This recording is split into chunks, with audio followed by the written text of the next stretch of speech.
강사 목사님을 소개해 드리겠습니다.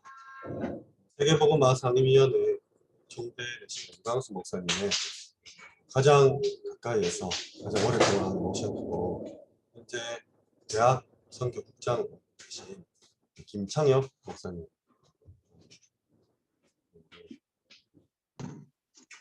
박수 치겠습니다. 화면으로 박수 치겠습니다. 예, 소리는 내지 말고 박수 치겠습니다.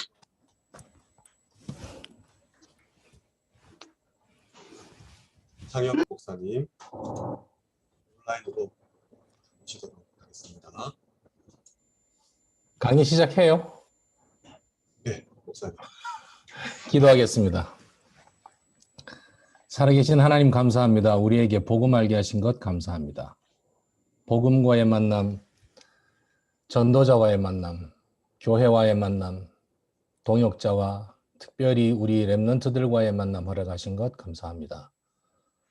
오늘 귀한 시간 함께 하는 동안에 하나님께서 우리에게 큰 힘과 은혜를 더해 주시고 우리의 모임 통해 하나님 영광 받아 주옵소서. 이 시대 렘넌트 키우는 부모 가지고 있는 기도 제목 하나님 아시오니 특별히 참여한 우리 하나교회 서밋스쿨 학부모들에게 성령께서 충만한 능력의 역사 있게 하옵소서. 주 예수 그리스도 이름으로 기도하옵나이다. 아멘. 오늘 하나교회 서밋스쿨 학부모 MIF 훈련에 같이 함께 하기도 해서 영광입니다. 1997년 7월부터 8월까지 제가 전 송현교회 청년부원이었습니다. 그래서 당연히 이해하시겠지만 지금의 제 와이프, 우리 와이프가 이제 교회 청년부였고 저희 아버지가 김원수 목사님이신데 잘 아시다시피 박지원 목사님하고 각별한 관계여서 군대에 전역하고 이제 신학 공부하게 된 저를 큰 교회 가서 좀 배우라고 2개월 겨우 있었습니다.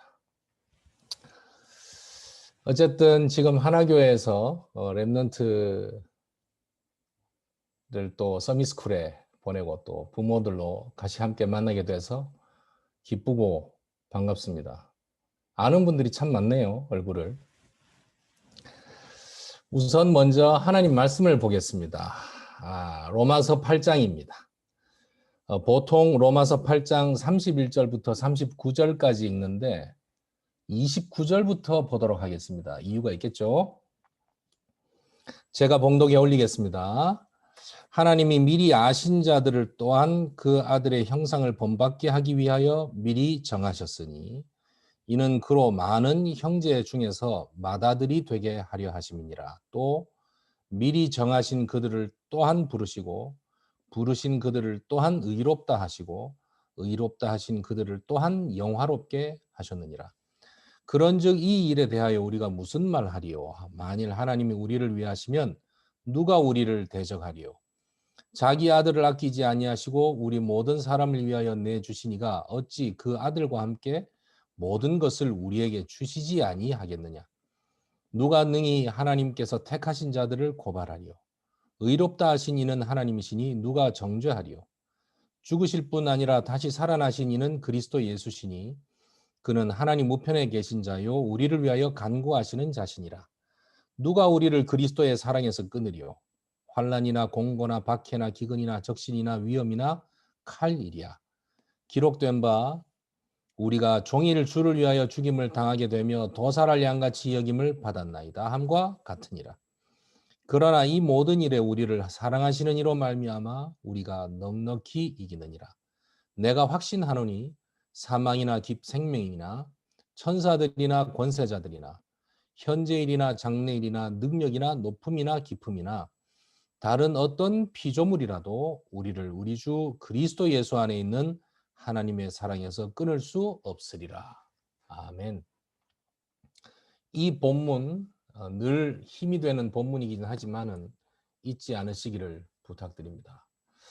오늘 그 강의 요청을 받고 제목을 어떻게 해야 되나 고민하다가 최근에 끝난 JTBC Sing Again을 제가 너무 좋게 봤어서 그 Sing Again의 가수들을 나는 무슨 가수다 뭐 이렇게 표현하는 걸 보고 좀 도용을 해봤습니다.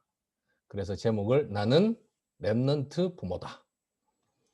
근데 이해하시겠지만 이 나는 랩넌트 부모다라는 제목에는 두 가지 의미가 포함됩니다.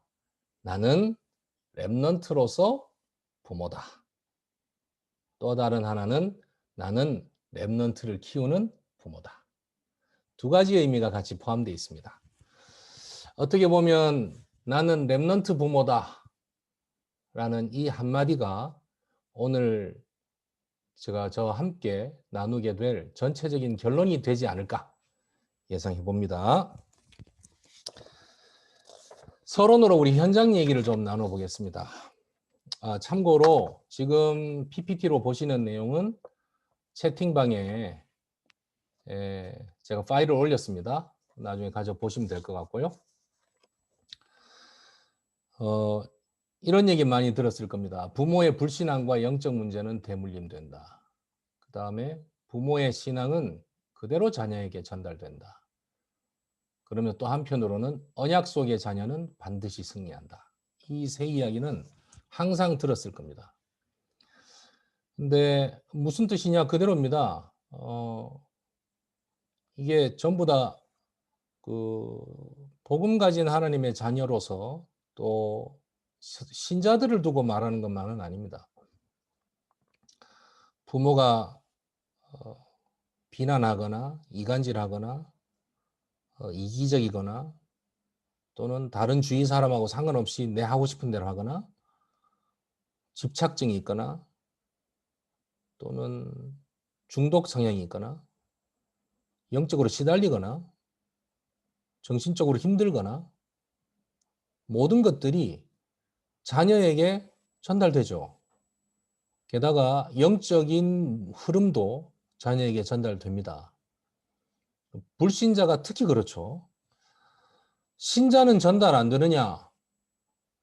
신자는 가급적이면 전달 안 되는 부분이 있는데 문화적인 측면에서 오는 것은 아이들이 좀 많이 배우는 것을 봤습니다. 이제 뭐 지금 우리가 서밋스쿨의 학부모들이니까 있는 그대로 제가 얘기를 해야 되지 않습니까? 제가 이 말은 할까 말까 고민하다가 지금 말을 하게 되는데 부모 중에 굉장히 이간질을 잘하는 부모가 있어요. 이상합니다. 애가 그렇습니다. 그래서 그런 애가 학교에 들어오거나 우리 훈련에 들어오면 합숙 훈련이나 이런 데 들어오면 굉장한 골칫거리가 돼요. 그 아이를 가르치고 도와줘야 되는 사람 입장에서는. 그 부모는 이렇게 얘기합니다. 그게 원래 교사의 사명 아닌가요?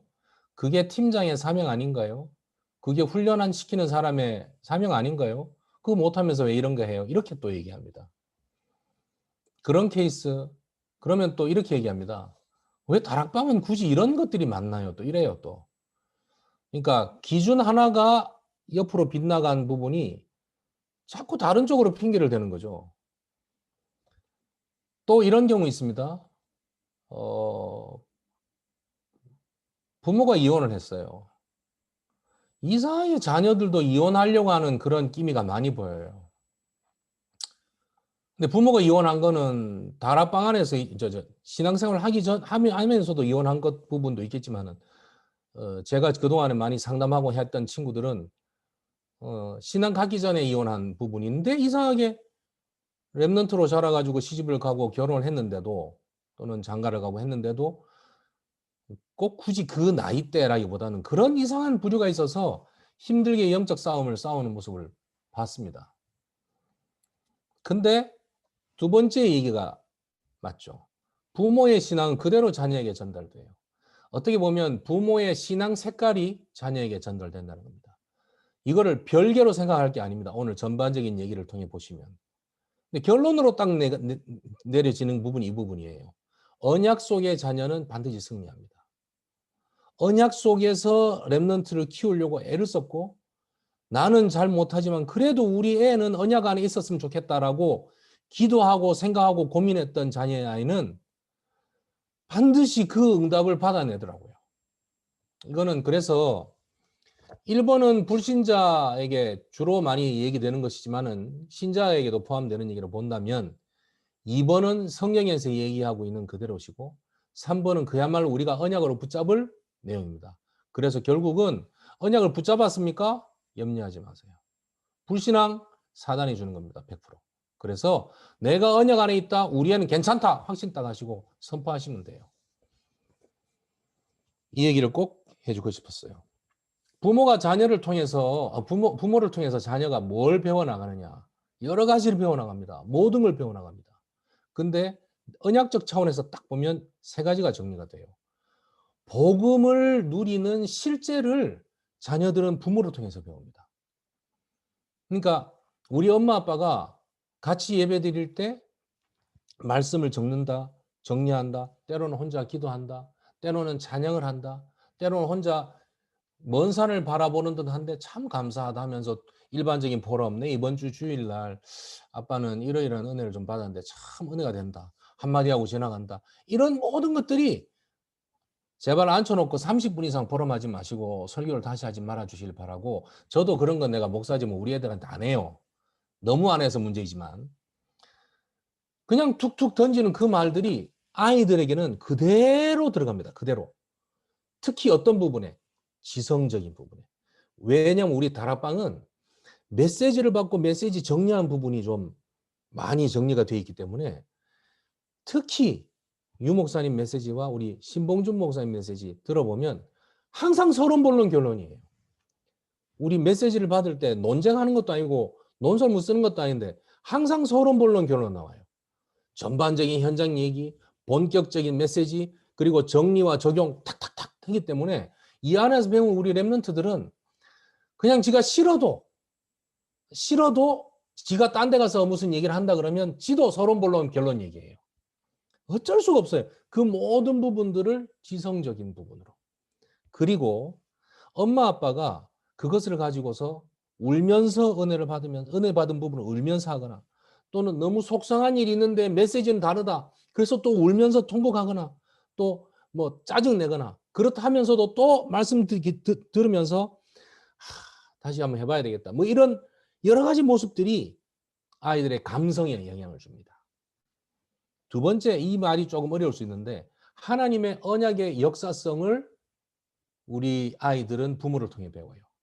언약의 역사성. 다시 말하면 언약이 우리 가족, 우리 엄마 아빠를 통해서 우리 가정에 어떻게 성취되는가를 아이들은 태어나면서 엄마 아빠 품에 있을 때까지 계속 보면서 느껴요.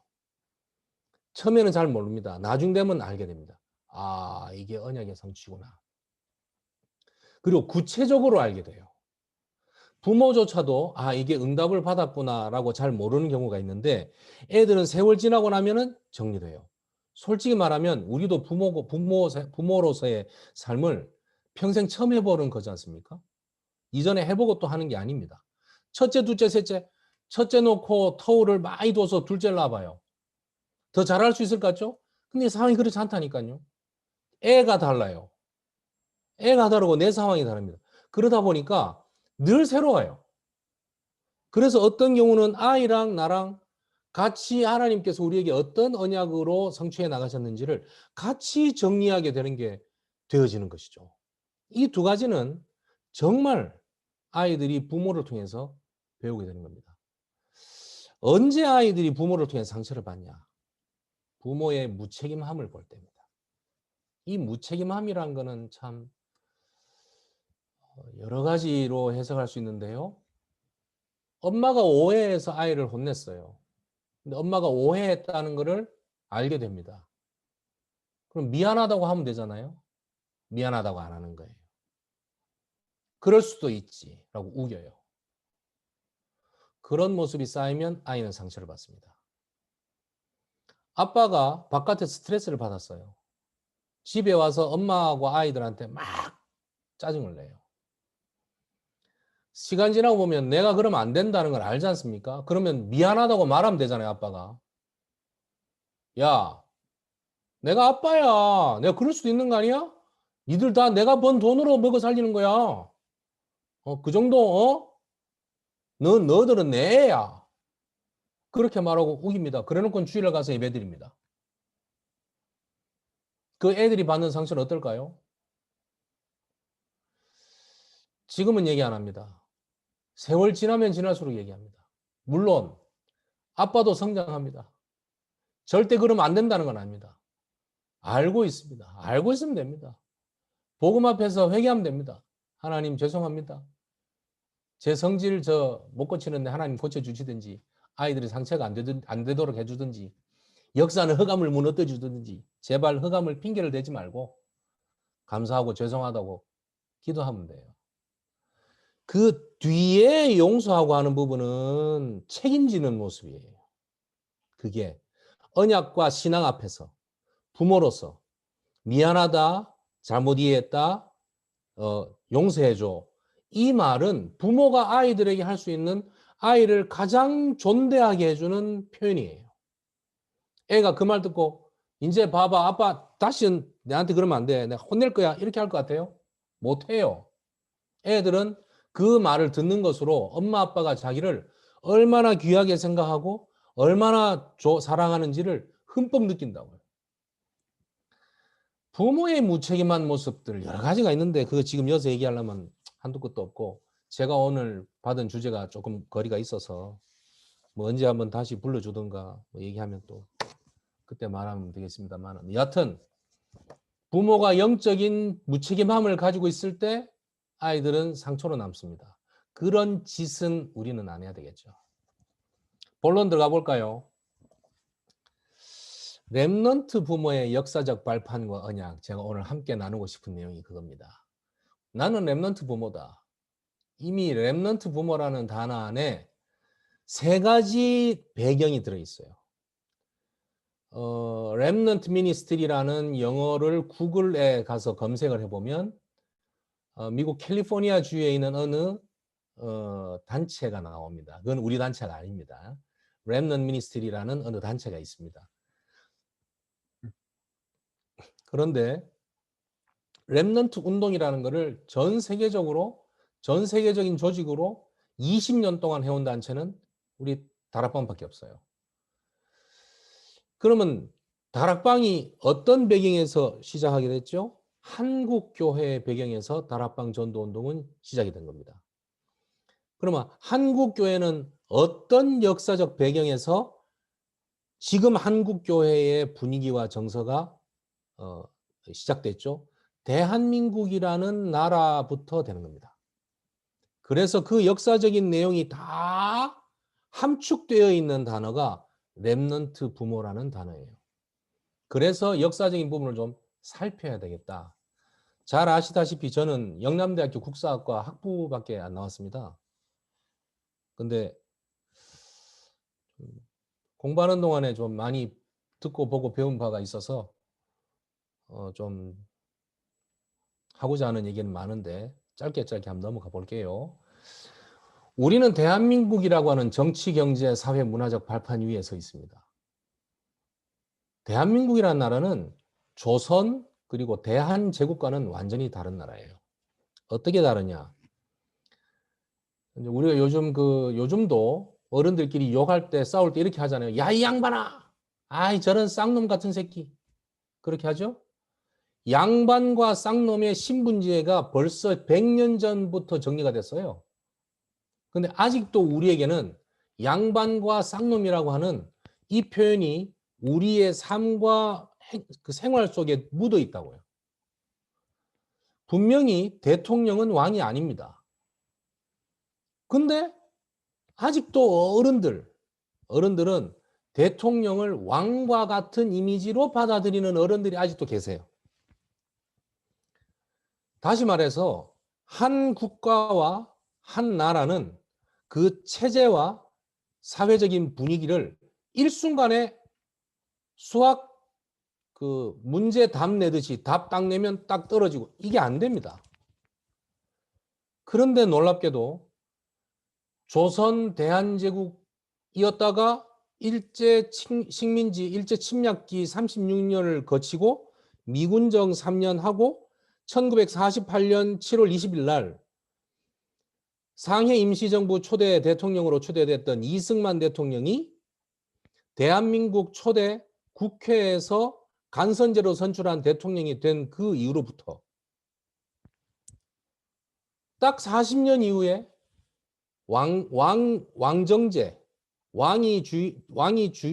주인이고 백성이 그의 소유와 같은 중세 봉건 시대 신분제 사회에서 40년 만에 획가닥 바뀌어서 경제적인 여건은 좀 다를지 몰라도 공부를 하거나 무슨 일을 하거나 내 의견을 밝히거나 투표를 진행하는 데 있어 신분적 제약이 없고 동등한 사회.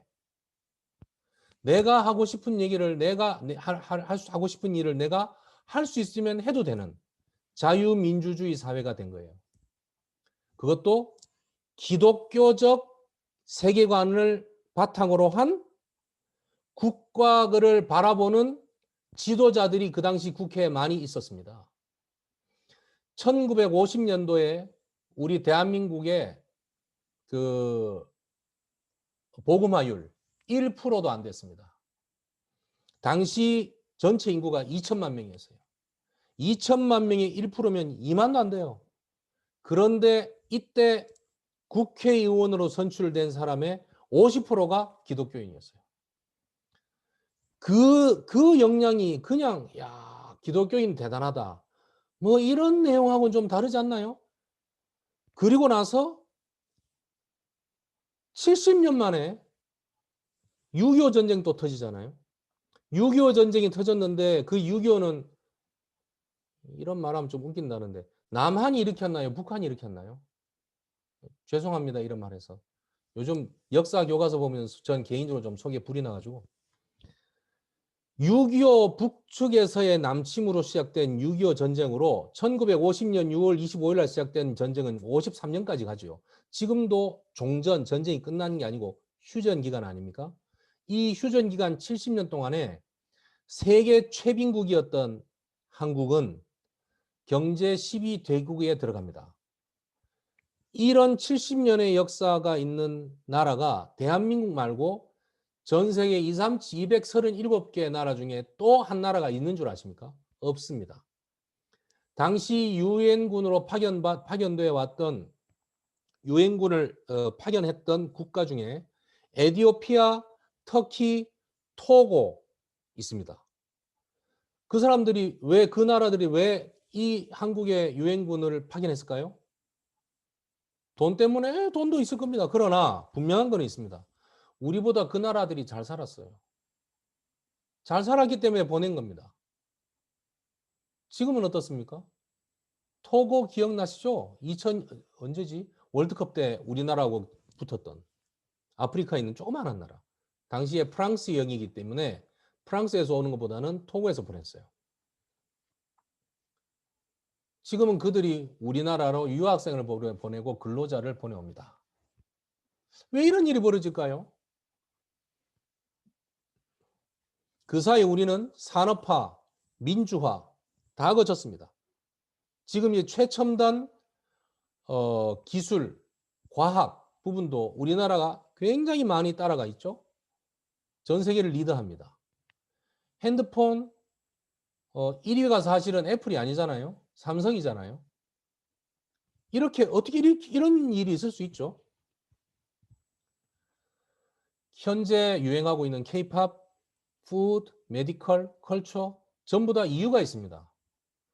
약 주후 300년경 우리나라가 삼국시대 때 고구려 백제 신라 이렇게 하고 있을 때 중국에서 주변에 있는 나라들에 대한 이제 책을 만든 곳이 있는데 후한서라고 있어요. 후한서 동이전을 보면 뭐라고 돼 있냐? 동이 중국 층에서 봤을 때는 동쪽에 있는 이 오랑캐 그렇게 돼 있는 겁니다. 그게 우리나라입니다.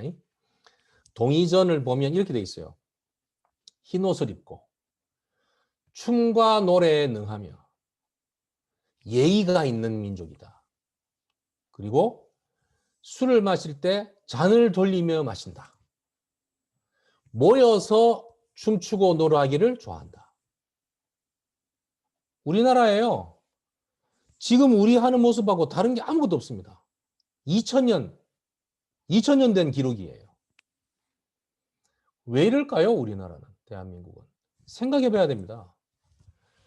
성리학이 유행한 것이 우리나라는 조선시대입니다. 그러나 그 성리학의 근본이 되는 공자, 맹자 사상은 제자백가 시대 때 이야기입니다.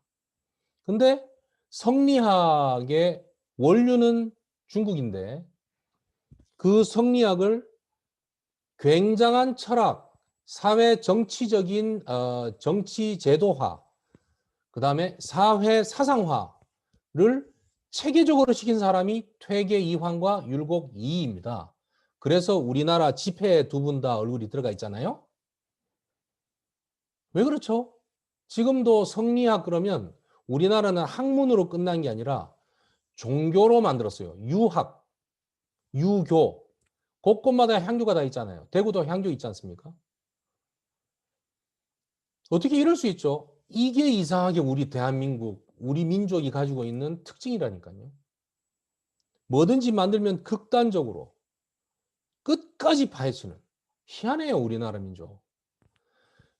대한민국의 민족으로서 대한민국 자손으로 또 대한민국의 후대를 키우는 부모가 되어 있는 겁니다. 동방예의지국과 겸손이라는 덕목을 최근에 요즘 유튜브에 들어가면은 굉장히 국뽕이라고 하죠. 요즘 이제 국가적인 자존심으로 가슴에 불타도록 만들어주는 그런 데이터들을 많이 이야기하는데 그런 유튜버들이 많이 있습니다. 최근에 대한민국 학생들이 가지고 있는 겸손, 그거 가지고 강의하는 교수 영상도 꽤 많이 올라와 있고 한국에 들어와서 근무하고 공부하고 나가는 사람들이 굉장히 배울 바를 얘기하는 것이 겸손, 그리고 정 이런 거지 않습니까? AI는 겸손이 없어요. 데이터대로 말하니까. 겸손한 표현은 할 수 있어요. 그 다음 무엇을 위해서? 입력되었기 때문에. 그러나 사람이 가지고 있는 가장 어떤 의미에서의 고귀한 어떤 성품이라 할까? 그렇게 볼 수 있는 겁니다. 그게 대한민국 사람에게 있는 거예요. 한국 사람에게. 왜 그럴까요? 왜 이렇게 되었을까요?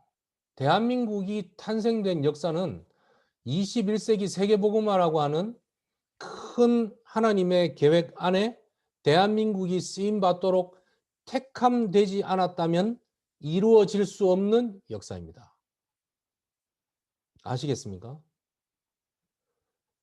이 부분만 몇 시간 얘기해야 되는데 요 정도 하겠습니다. 하나님 왜 이렇게 만드셨을까요? 그 속에 든 한국교회. 좀 더 고민해야 될 부분은 뭐냐면 한국교회 그럼 요즘 개독교하고 난리가 나지 않습니까? 언론에서도 뭐 코로나 교회발 코로나로 확산된 건 별로 없다고 분명히 발표했는데도 불구하고 교회 예배는 뭐 20%, 30% 이럽니다. 참 웃기는 짬뽕 짜장입니다. 한국교회라고 한다면 겉으로 보여지는 것이 보수적, 그 다음에 율법적, 그리고 굉장히 딱딱하다. 같은 뜻입니다. 왜 이런 모습이 되었을까요? 우리나라에 본격적으로 기독교가 전달되고 복음이 전달될 때가 일제 침략기와 맞물립니다. 그렇죠? 항일운동하고 독립운동의 가장 큰 바탕이 된 것이 교회이지요. 왜 그렇죠? 우상숭배였기 때문에 그렇습니다. 특히 1930년 이후에 문화정책이 본격적으로 되어지고 신사참배를 강요하기 시작하고 창씨개명이 막 본격적으로 되어질 그때부터 교회에 대한 핍박을 엄청나게 했습니다. 그 이전에는 선교사를 보낸 나라가 미국, 호주, 영국 이런 강대국이었기 때문에 일본이 특별히 말하지 않았어요.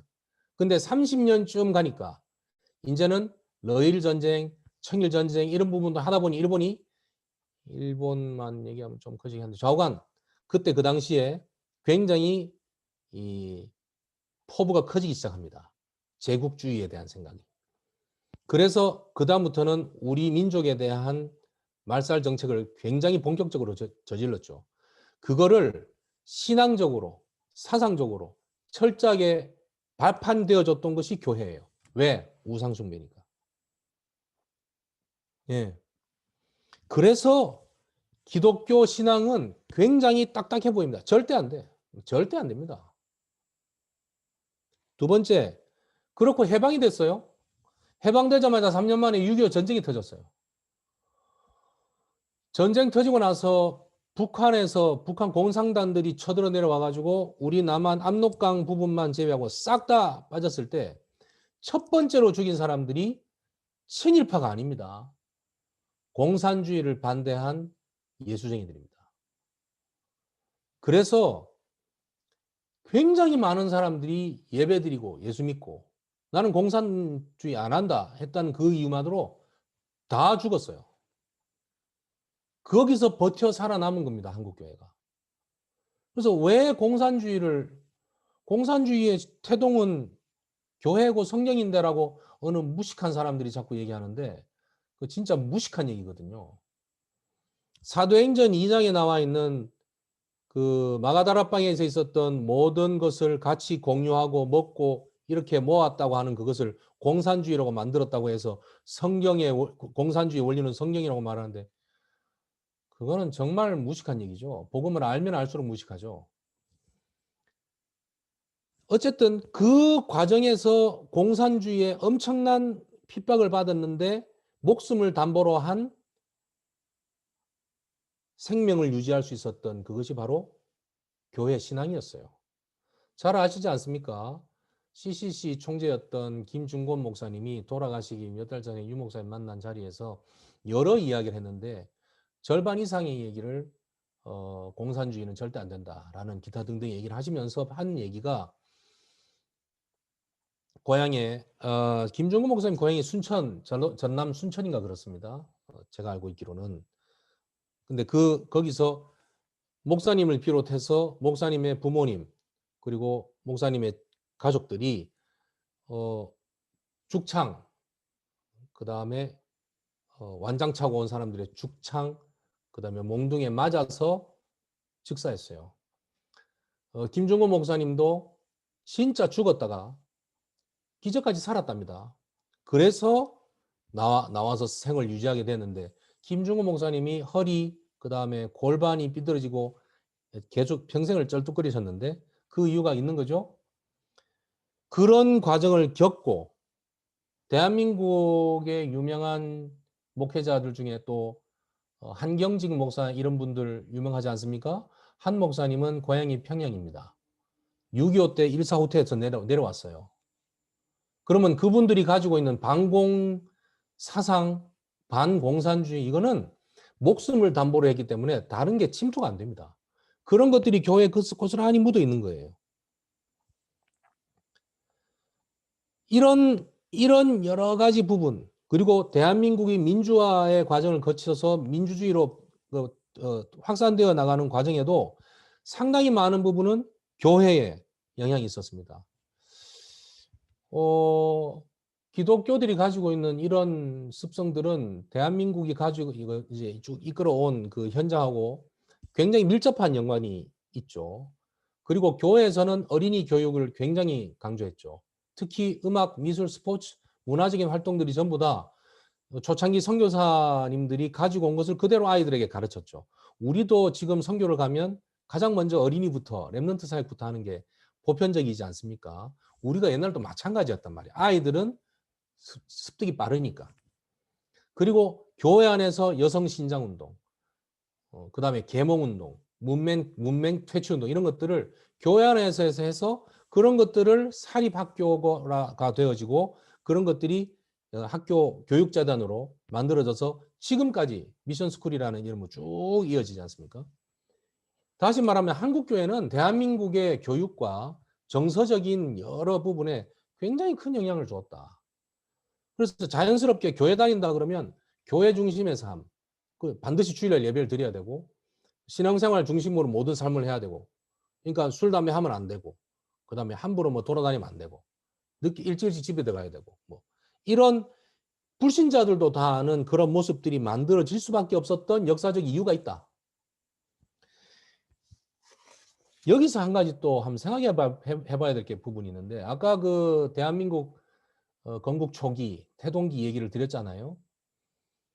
우리나라의 한국교회사를 살필 때 뺄 수 없는 기간 또는 그때 이슈가 됐던 운동이 평양대부흥운동입니다. 평양대부흥운동이 1907년도예요. 1907년도 평양대부흥운동이 있었는데 그때 얼마나 많은 사람들이 은혜를 받고 응답을 받았는지 말할 수 없어요. 근데 그 당시 부흥운동을 일으킨 설교자, 목사님들, 특히 선교사님들의 미국 본국으로 보낸 감리교 또는 장로교 본국으로 보낸 선교사님들의 편지와 사역 보고 내용을 살펴보면 자기들도 이해할 수 없는 조선인들을 향한 하나님의 구령의 열정을 너무 놀란다. 구령의 열정에 대해. 이렇게 하나님께서 가는 곳마다 그 지역에 너무나 많은 사람들을 부르는 것은 이해할 수 없다.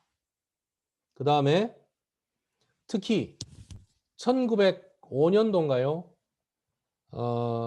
미국 감리교에서 선교 대회를 여는데 그 선교 대회가 1회째 열리게 되었습니다. 이유가 있습니다. 아펜젤러 선교사님도 감리교 선교사셨거든요. 조선에 선교사를 파송했던 교회들이 미국 측에 있지 않습니까? 그럼 파송받은 조선에 파송받은 선교사님들이 보고를 해주는데 너무나 소중한 역사적인 일들이 일어나니까 미국에서 선교 대회를 열어서 같이 좀 얘기를 듣고 같이 보고를 받자고 하지 않으면 안 되는 상황이 온 거예요. 그 표현 안에 이런 게 있습니다. 우리가 중국으로도 조선보다 100년 먼저 선교사를 파송했고 사역을 했지만 동남아든 아프리카든 남미든 어디든지 많은 선교사를 파송했는데 계급을 뛰어넘는 신자들이 나오는 곳은 극히 드물었다. 이해가 되시나요? 조선은 그 당시에 신분제 사회였어요. 양반과 쌍놈은 같이 겸상도 안 했습니다. 한 공간에 있지도 않았어요. 그런데 조선은 달랐다는 겁니다. 조선은 양반도 쌍놈도 삶은 다르고 생활은 달랐지만 교회 안에서 들어와서 은혜 받는 것은 같았다는 거예요. 이런 민족을 본 적이 없다. 그래서 하나님께서 땅끝까지 복음 전하라 하신 거기에 가장 소중한 나라일 수 있다라는 보고 내용이 거기서 발표가 됩니다. 대한민국에서 성도로 신자로 구원받은 하나님의 자녀로 살 수 있게 해주신 건 100% 하나님 은혜입니다. 그 1907년도에 사람들이 그렇게 많이 돌아왔는데 그때 당시 렘넌트였던 사람들이 있습니다. 그때 당시. 그게 대한민국 건국 초기에 대한민국을 전체적으로 정치, 경제, 사회, 교육, 문화 전반적으로 기독교적인 문화를 가지고 이 체제를 세워나가고 시도를 하고자 했던 당시의 지도자들이 1907년도에 렘넌트로 교육을 받았어요. 그 중에 하나가 서울의 YMCA 종로에 있습니다. 황성 기독교 청년회라는 곳이 그 YMCA에서 어린아이들을 대상으로 영어도 가르치고 스포츠도 가르치고 활동들을 했는데 그때 그 기독 청년회 소속의 대표가 이승만이었어요. 그리고 서재필, 이상재 선생, 기타 등등의 많은 사람들이 지도자로 있었지만 또 많은 후대들을 교회에서 양육을 해왔다. 1919년 3.1운동이 벌어졌을 때 유관순, 우리는 열사라고 표현하는데 유관순도 사실은 언더우드 밑에서 훈련받았던 크리스찬들이었고 지도자였거든요.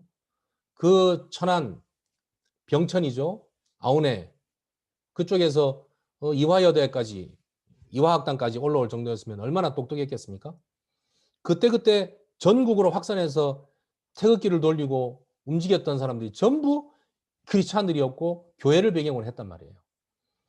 그렇게 했던 사람들이 40년 만에 대한민국을 그야말로 봉건 신분주의, 신분제 봉건 사회에서 자유민주주의 국가로 순식간에 바꿀 수 있는 일꾼들로 다 세워진 거예요. 몇 년 만에? 40년 만에.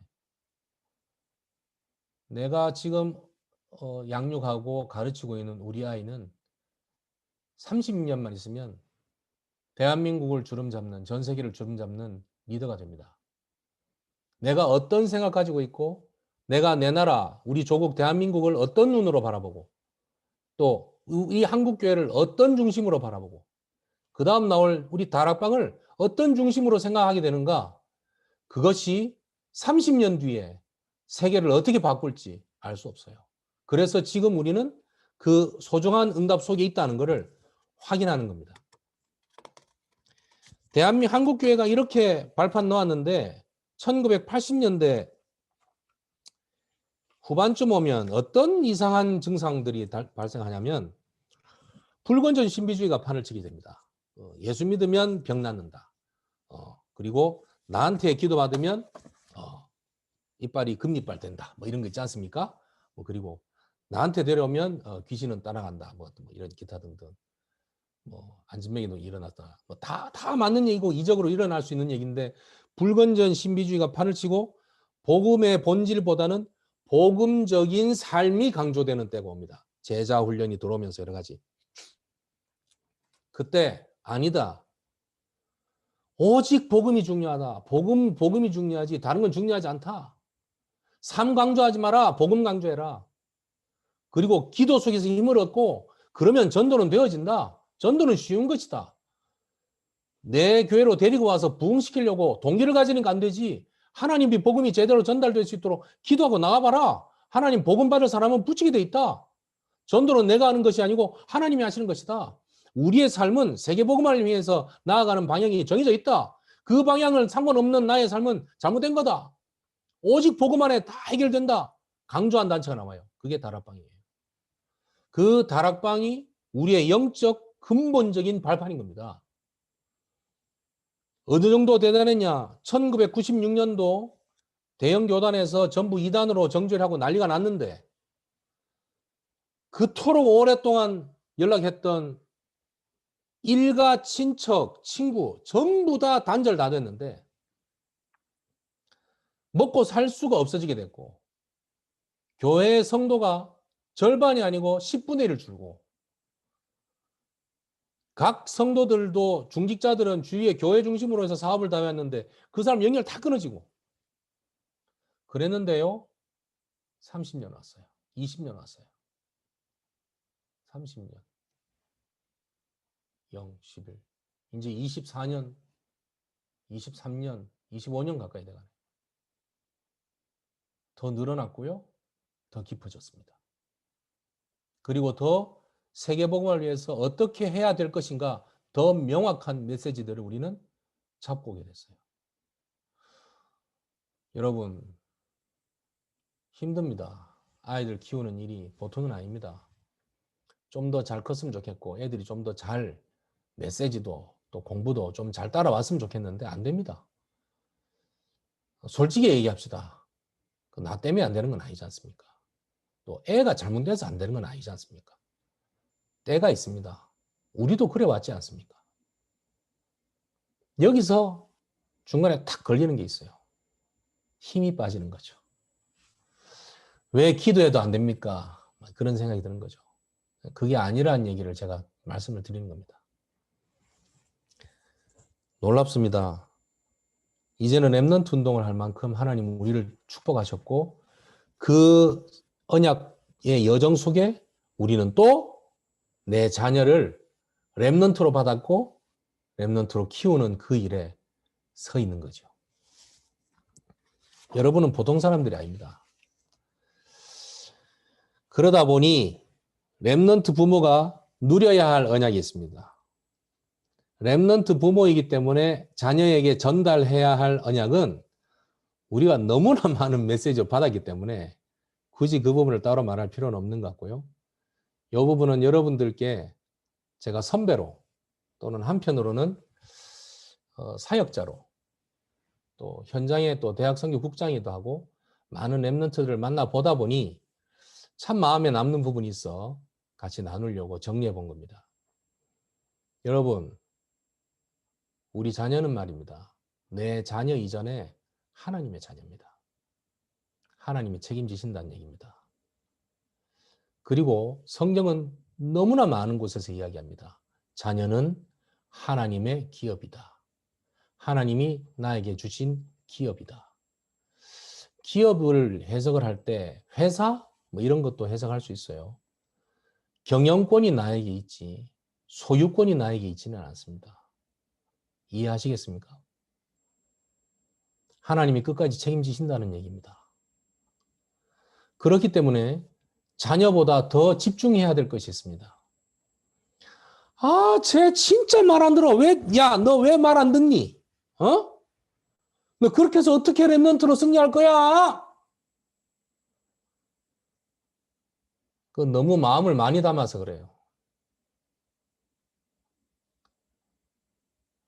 자녀보다 더 집중할 것이 내가 받은 언약입니다. 언약에 집중하십시오. 그래서 정리를 하다 보니 이렇게 나옵니다. 렘넌트 부모가 언약에 집중하고 언약을 좀 더 나에게 깊이 묵상을 하다 보면 자녀들과의 관계 속에 나와지는 세 가지 내용이 나오더라고요. 개인적으로는 이번 이 정리가 제가 그동안에 사역했고 상담했던 내용들을 함축적으로 정리해 본 거다. 이렇게 말씀드릴 수 있어서 첫 번째로 여러분들께 공개하게 되어 개인적으로 상당히 기쁘게 생각합니다만 어떤 덕목이 필요하냐? 신뢰입니다. 신뢰. 무슨 신뢰냐? 당연히 하나님에 대한 신뢰, 하나님의 말씀에 대한 신뢰, 하나님의 언약에 대한 신뢰. 그래서 하나님께서 나에게 붙여주신 자녀로 인한 신뢰. 그래서 자녀에 대한 신뢰예요. 자녀의 행동에 대한 신뢰가 아닙니다. 자녀 존재 자체에 대한 신뢰예요. 그 부분이 딱 있으면 아이가 희한합니다. 엄마 아빠가 나를 믿는다. 나를 믿고 있다. 하면 그 아이들은요, 굉장히 자유로워요. 좀 부작용은 있습니다. 사고도 자유롭게 칩니다. 그런 부작용은 있습니다. 그런데 사고 치고 나서 우리 엄마 아빠는 내가 이렇게 해도 괜찮아 하는 놈하고 우리 엄마 아빠가 나를 이렇게 믿음으로 보고 있어 하는 아이들의 사고는 달라요. 사고 치고 난 뒤가 달라요. 속이느냐 아니면은 죄송합니다라고 사과를 하느냐의 결과가 나와요.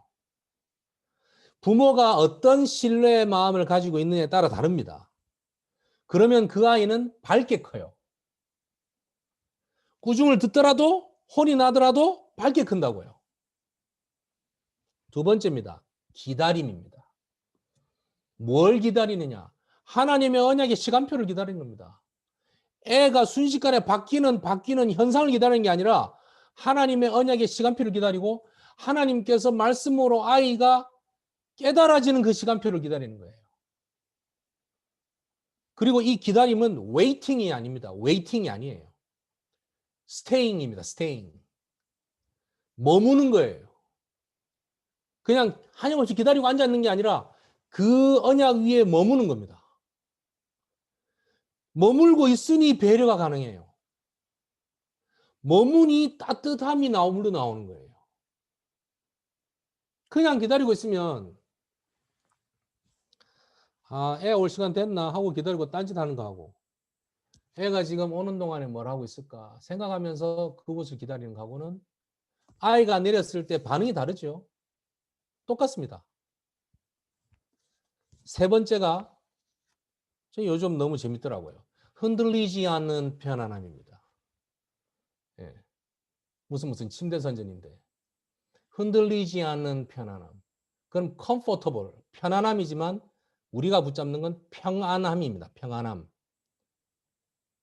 다시 말하면 우리 엄마는 내가 아무리 사고 쳐도 절대 안 흔들려. 우리 아빠는 웬만해서는 흔들리지 않아. 하나님께서 함께 하신 걸 진짜 믿는가 봐. 그렇게 크는 아이들은 자신감 있게 크지만 당당하게 보여요. 이런 아이들은 반드시 어떤 곳을 가든지, 이거는 성품이 좀 게으르다, 좀 느리다, 내성적이다, 외향적이다, 이런 거하고 다른 모습이에요, 이거는. 그렇지 않습니까? 남자 아이들을 가지고 키우고 계신 부모님들, 며느리가 들어온다 할 때 밝은 며느리가 들어오길 원해요? 어두운 며느리가 들어오길 원해요? 대답 한번 해보세요. 저는 우리 집에 밝은 며느리 들어오길 원해요. 어두운 며느리 별로 안 좋아해요. 안 그렇습니까? 자, 딸들 키우는 부모님 말씀해 보세요. 저 우리 집에 사위로 들어오는데 밝고 기운이 좋은 사위가 왔으면 좋겠어요. 어둡고 뭔가 좀 어둡고 힘 없는 사위가 들어오길 원해요. 그래도 목사님 돈만 있으면 괜찮습니다. 그럴 겁니까? 그건 아니라니까요. 밝으면서도 따뜻함을 소유하고, 따뜻하다는 말은 측은지심이 있다는 말이고 영혼을 살아가는 마음이 안에 있다는 말이 돼요. 누구한테 배웁니까? 부모에게 배웁니다. 더 정확하게 말하면 부모와 교사, 목회자에게 같이 배우는데 직접적으로 구체적으로 보고 느끼는 건 부모라는 겁니다. 그래서 여러분들이 얼마나 소중한 자리에 있나, 개인들도 눌릴라. 앞에 말씀드렸던 하나님 주신 언약을 붙잡으면 눌릴 필요 없이 그렇게 만들어 가실 거니까 염려하지 마시라는 얘기를 드리는 겁니다. 정리해 볼까요? 결론이 이렇게 됩니다. 도대체 어쩌라는 말입니까? 지금 내가 할 수 있는 것은 딱 세 가지입니다. 첫째, 복음이 나의 참된 행복을 가져다 주는 게 맞는가? 그야말로 복음만으로 감사하다. 생각될 수 있는 시간, 포인트, 과정, 이런 부분들을 가지십시오. 안 가지는 데는 할 말이 없습니다. 근데 렘넌트 부모로 온 이상 막 그거 안 가져도 괜찮아요. 좀 시간이 많이 걸리고 우여곡절이 많이 가서 그렇지, 하나님은 당신을 부르신 여러분들을 당신 부르신 목적에 맞게 반드시 응답하시고 성취해 나가실 겁니다. 저는 그 하나님을 믿습니다. 두 번째, 아이와 함께 누리는 시간을 좀 가지시면 좋겠어요. 놀아도 좋고, 이제 애들이 이제 초등학교 나이가 되고 하다 보니 쉽지 않을 겁니다. 그래도 함께하는 시간을 어떻게 가지느냐. 요즘 캠핑 많이 갔는데 저는 개인적으로 아이들하고 캠핑 가고 싶었는데 한 번도 가본 적이 없어요. 시간이 안 돼가지고. 조금 후회되긴 해요. 미안하기도 하고. 근데 뭐 지들 알아서 잘하겠죠. 뭐 굳이 캠핑 안 했다고 그렇게 있겠어요. 대신에 맛있는 건 좀 사줬어요. 그래서 그걸로 좀 대충 때우려고요. 근데 거기서 나오는 얘기가 필요해요. 아까 처음에 말씀드렸는데 포럼 하는데 혼자서 10분, 20분 그 반칙. 그 옐로 카드. 내가 정리가 안 되기 때문에 말이 많아지는 거거든요. 내가 정리가 되면 간단합니다. 그냥 표현 안에 다 나와. 애들이 말입니다. 다른 얘기입니다만. 지지난주에 이제 서울에 우리 대구 이진식 목사님 아들 이남현 목사가 늦게 장가를 가서 아이를 낳았어요. 그래서 그 집에 이제 기도해 주러 갔다가 그 아들 효인이가 막 찡얼찡얼 대길래 이제 초보 엄마 아빠가 이제 안달하는 거죠. 그래서 제가 나한테 달라 그래서 제가 딱 안았어요. 안아서 얘 눈을 맞추고 내가 혼자서 뭐라 했습니다. 뭐라 했겠습니까, 여러분? 그렇죠. 여러분들 맨날 애들 두고 했던 거. 그거. 예수는 그리스도 모든 문제 해결자 세계복음화 일꾼. 희한해. 하여튼 그게 제일 먼저 나오고 다른 거 하려면 생각해야 돼요, 이제 운율도 생각해야 되고 문구도 생각해야 되고. 하여튼 희한하죠. 우리에게 각인된 게. 그거 하면서 내가 얘 눈을 맞추고 얘기하는데 얘가 쌩긋쌩긋 웃어요. 생긋생긋 웃는 모습을 보고 지네 엄마 아빠가 하는 얘기예요. 목사님, 다른 분에게 안겨서 웃는 거 처음 봤어요. 라는 거예요. 나한테만 한 멘트였을 수도 있습니다. 나 괜히 제가 오버해서 이해하는 부분도 있을 수 있는데 그 다음 부분에 제가 애를 보면서 혼자 중얼중얼 얘기를 계속 아이랑 했거든요. 뭐라고 하냐면 목사님 얘기하는 걸 애가 알아듣는 것 같아요 라고 해요. 내가 뭐라고 이렇게 얘기했습니다. 당연하다. 내가 어른들이 하는 말의 내용 하나하나를 아이가 이해하는 건 아니다. 지가 언어를 모르니. 그러나 적어도 내가 지를 얼마나 사랑하고 내가 얼마나 하나님의 은혜를 저에게 전달하고 싶고 내가 얼마나 중심으로 언약적인 사랑을 저에게 주고 싶은지 얘는 눈으로 내 감으로 내 여러 가지 느낌으로 안다. 당연한 거다. 그것을 나눌 수 있는 시간. 그 속에서 뭐 이렇게 말씀드릴게요. 내 속에 전부 해결된 게 아니야. 이번 주일 메시지에서 아직도 내 속에 또아리 튼 걸 해결하지 못했어요. 그럼에도 불구하고 좀 해결된 것 같아. 해결이 안 된 게 감정이 더 많은데 아이들한테 좀 해결된 것 같아. 어쨌든 하나님께 감사해. 라는 말이라도 아이들에게는 굉장히 긍정적으로 받아들입니다. 그게 진짜 귀중한 언역이 그 교육인 겁니다. 세 번째 잊지 말아야 될 게 세계복음화는 성경적인 방법은 다락방입니다. 다시 말하면 현장에 없는 복음을 말씀으로 전달하는 운동입니다. 다락방 하시라 이 말이 아니고요. 아이와 함께하는 친구들을 살펴보고 그 아이들을 위해서 기도를 시작하고 그 아이가 자꾸 우리 아이랑 또 우리 집에 오는 걸 좋아하게 되고 그러면 자연스럽게 그 부모는 자기 아이를 잘해주는데 그 부모가 미안한 고마움과 마음을 가지지 않는 부모는 없습니다. 자연스럽게 만남을 가지게 돼 있습니다. 분명히. 그리고 주위에 있는 아이들을 통해서 내가 갖고 있는 복음을 굳이 예수는 그리스도라고 말 안 해도 앞에 말씀하셨던 신뢰를 바탕으로 한 자유로움과 밝음. 그 다음에 뭐였지? 기다림을 바탕으로 한 배려와 따뜻함. 그리고 뭔가 모르게 흔들리지 않는 평안함. 그런 느낌을 부모들이 받으면 굉장한 마음의 문이 열립니다. 그 다음 시간은 시간표 따라 가는 겁니다. 그렇게 와야 예수 그리스도의 복음을 전하기가 아주 심플해지는 거예요.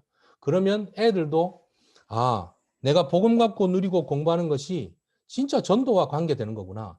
바로 알게 되는 거거든요. 정리를 해볼까요? 나는 렘넌트 부모다. 정리하면 이렇게 됩니다. 복음의 능력을 아는 부모의 기도 속에 있는 자녀는 반드시 승리한다. 21세기 세계복음화할 나라 대한민국. 다락방 전도 운동하는 렘넌트 부모가 하나님 보시기에는 얼마나 소중한 사람인지 확인하고 누려라. 이단 정제도 무너뜨릴 수 없었던 오직 복음의 능력을 아는 수많은 증인들이 함께하고 있다. 부모가 어떤 문제가 와도 어려움이 와도 복음 안에서 힘을 얻고 말씀의 인도를 받는 모습을 보면 그 렘넌트는 자연적으로 시대에 살리는 전도자로 자란다. 그런 의미에서 오늘 본문을 읽은 겁니다. 내가 확신하노니 사망이나 생명이나 천사들이나 권세자들이나 현재일이나 장래일이나 능력이나 높음이나 깊음이나 다른 어떤 피조물이라도 우리를 우리 주 그리스도 예수 안에 있는 하나님의 사랑에서 끊을 수 없으리라. 우리 자녀도 그렇지만 우리 자녀를 둔 나를 하나님께서 그 어떤 것도 하나님의 사랑에서 끊을 수 없다. 언약 속에 있기 때문에 더 이상 염려할 필요가 없습니다. 여러분은 하나님의 가장 소중한 관심을 받고 있는 대상입니다. 여러분이 바로 렘넌트이고 여러분이 또 렘넌트를 키우는 부모이기 때문입니다. 제발 눌리지 말고 누리시기를 바라고 하나님은 여러분들을 통해 반드시 세계복음화하고 237 치유 서밋의 현장에 증인으로서 렘넌트를 키우게 하실 겁니다. 그래서 마지막 말은 요걸로 하겠습니다. 렘넌트 부모는 렘넌트를 낳습니다. 이 말로 마무리를 하겠습니다. 강해 주신 목사님께 우리 화면으로 박수로 감사하다는 기도할까요? 네, 기도해 주시면 좋겠습니다. 하나님 감사합니다. 우리에게 복음 알게 하신 것 감사합니다. 전도자와의 만남, 교회의 만남, 특별히 우리 자녀들과의 만남 허락하신 것 감사합니다. 우리 아이들과 함께 하나님이 복음 때문에 얼마나 소중한 관심과 능력의 역사와 보좌의 응답을 허락하고 계신지 확인할 수 있도록 은혜 허락해 주옵소서. 하나님, 영적으로도 힘이 들 때가 많지만 육신적으로 힘들 때가 더 많습니다. 우리에게 영육 간의 힘을 허락해 주시고 하나님께서 나와 함께 하시는 걸 생각할 때마다 새로운 샘 솟는 은혜를 허락해 주옵소서. 그래야 하나님 맡기신 하나님의 기업 우리 아이들을 정말 시대 살릴 렘넌트로 키울 수 있도록 하나님 능력으로 역사하시고 우리 서밋스쿨 함께하는 많은 교사들과 더불어 교역자, 우리 동역하는 학부모들, 그리고 함께 자라고 있는 렘넌트 친구들 하나님께서 인도하시고 역사해 주옵소서. 주 예수 그리스도 이름으로 기도하옵나이다. 아멘. 감사합니다. 너무너무 감사하는